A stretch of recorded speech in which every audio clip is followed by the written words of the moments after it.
retour à domicile, ce qu'il faut privilégier, c'est déjà de se remettre tranquillement en mouvement. Ça va être important de bouger, de ne pas rester ni alité toute la journée, ni trop debout à piétiner, parce que ça va être les deux choses les plus compliquées.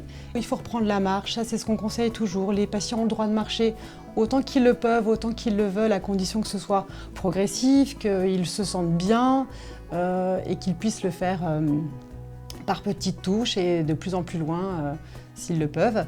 À côté de ça, aménager des vrais temps de repos aussi, parce que c'est important aussi de s'allonger pour pouvoir reposer sa colonne, tout en essayant de reprendre au maximum de ce qui est possible les activités de la vie de tous les jours. Il va être important d'essayer de s'occuper bien de son dos et de bien le positionner.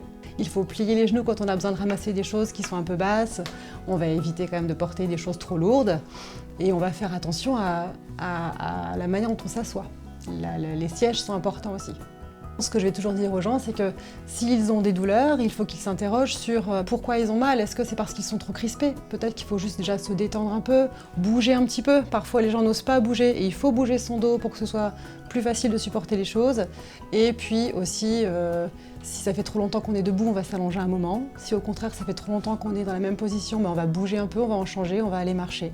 Il faut vraiment que les gens soient à l'écoute de leur dos et qu'ils voient ce qui leur fait du bien.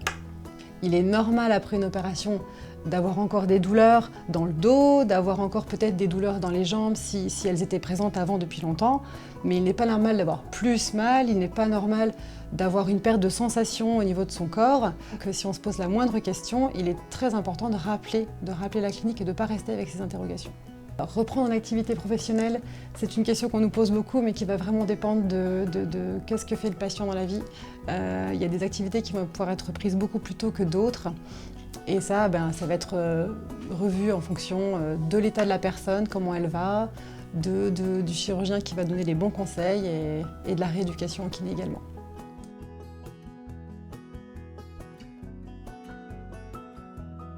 Quand est-ce qu'on peut reprendre une activité sportive? Eh bien là encore, ça va dépendre de celle-ci. Tout va dépendre de ce qu'on souhaite faire. Il faut toujours être progressif. Il faut parfois du temps pour certaines activités. Certaines activités, il faut attendre vraiment qu'on aille mieux. Pas trop de charge, pas trop de torsion, voilà. Mais pour le reste, on va pouvoir, après un mois, commencer à refaire des choses et toujours écouter aussi la réponse de son corps. À quel moment on peut reconduire une voiture? Là aussi, on évite de le faire au tout début, si on peut. C'est mieux de laisser ça de côté. Après, on a conscience qu'il peut y avoir des impératifs dans la vie. On va de toute façon éviter les longs trajets. Il faut aussi avoir une bonne voiture et une bonne position. Et si on peut éviter, au moins pendant 3-4 semaines, de reprendre la voiture, c'est mieux.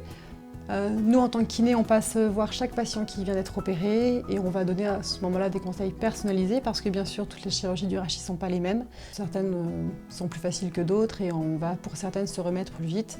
Mais en tout cas, on va donner, oui, des conseils à chacun en fonction des choses que les gens vivent à la maison.